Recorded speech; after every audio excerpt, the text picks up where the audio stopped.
अस्सलाम वालेकुम everyone, welcome back to my channel. तो आज के वीडियो में हम शेयर करेंगे वुज़ू का आसान और सही तरीका क्या है और वुज़ू में कितने फ़र्ज होते हैं और कितनी सुन्नतें होती हैं और क्या क्या है। तो चलिए जानते हैं। तो इस वीडियो को देखने के बाद आपके वुज़ू से रिलेटेड जितने भी डाउट्स हैं वो सारे क्लियर हो जाएंगे। कभी कभी होता है ना मन में डाउट कि हमसे कोई चीज़ मिस तो नहीं हो गई, पता नहीं हमारा वुज़ू हुआ होगा या नहीं हुआ होगा। तो ये सारे जितने भी डाउट्स होते हैं वो सारे क्लियर हो जाएंगे। तो पहले जानते हैं वुज़ू का सही तरीका क्या है। तो सबसे पहले तो 3 बार हाथों को अच्छे से धोना है, उसके बाद 3 बार कुल्ली करनी है और उसके बाद 3 बार नाक में पानी डालना है और फिर 3 बार अच्छे से मुंह धोना है। फिर 3 बार कोहनियों तक हाथों को धोना है और फिर चौथाई सर का मसा करना है और फिर पैरों को धोना है। तो बस ये हमारा वुज़ू मुकम्मल हो गया। तो ये जो सारी चीजें हमने वुज़ू में फॉलो की हैं, इनमें से फर्ज क्या क्या है। तो पहला फर्ज तो है चेहरे को अच्छे से धोना, पेशानी के बाल से लेके ठुड्डी के नीचे तक और एक कान की लो से दूसरे कान की लो तक। दूसरा फर्ज है 3 मरतबा कोहनियों तक हाथों को धोना, अच्छे से कोई भी जगह सूखी ना रहे। और तीसरा फर्ज है चौथाई सर का मसा करना, और मसा तो पता ही होगा सबको कि क्या होता है। और चौथा फर्ज है टखनों समेत पैरों को धोना, अच्छे से पैरों को धोना है और उंगलियों को खिलाल भी करना है। तो ये था वुज़ू करने का सही और आसान तरीका।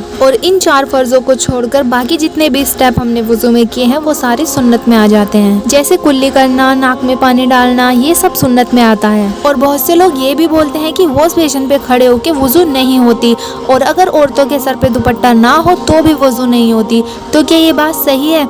तो ऐसा कुछ भी नहीं है, खड़े होकर भी वुज़ू हो जाती है और अगर औरतों के सर पे दुपट्टा ना हो तो भी वुज़ू हो जाती है। लेकिन वहाँ पर कोई भी नामहरम नहीं होना चाहिए, क्योंकि वुज़ू के लिए 4 फर्जों का होना जरूरी है। अगर इनमें से हमारा एक भी फर्ज छूट जाएगा तो हमारा वुज़ू नहीं होगा। तो इसलिए इन 4 फर्जों को ध्यान से करना बहुत जरूरी है। तो क्या थे वो फर्ज? नंबर 1 मुँह धोना, नंबर 2 कोहनियों समेत हाथ धोना, और नंबर 3 चौथाई सर का मसा करना, और नंबर 4 पैरों का धोना। तो वुज़ू से मुतालिक सही बुखारी की एक हदीस है। उन्होंने उस्मान बिन अफ़्फ़ान रज़ी अल्लाह ताला अन्हु को देखा। उन्होंने हुमरान से पानी का बर्तन मांगा और लेकर पहले अपनी हथेलियों पर 3 मरतबा पानी डाला, फिर उन्हें धोया। उसके बाद अपना दाहिना हाथ बर्तन में डाला और पानी लेकर कुल्ली की और नाक साफ की। फिर 3 बार अपना चेहरा धोया और कोहनियों तक 3 बार दोनों हाथ धोए। फिर अपने सिर का मसा किया। फिर पानी लेकर टखनों तक 3 मरतबा अपने दोनों पाँव धोए। फिर कहा कि रसूल अल्लाह सल्लल्लाहु अलैहि वसल्लम ने फरमाया है कि जो शख्स मेरी तरह ऐसा वुज़ू करे, फिर 2 रकात पढ़े जिसमें अपने नफ्स से कोई बात ना करे, तो उसके पिछले गुनाह माफ कर दिए जाते हैं। तो अगर आपको भी इस्लामिक वीडियोस देखना पसंद है तो हमारे चैनल को सब्सक्राइब कर लें और बेल आइकन को प्रेस लाजमी कर दें। जज़ाकल्लाह।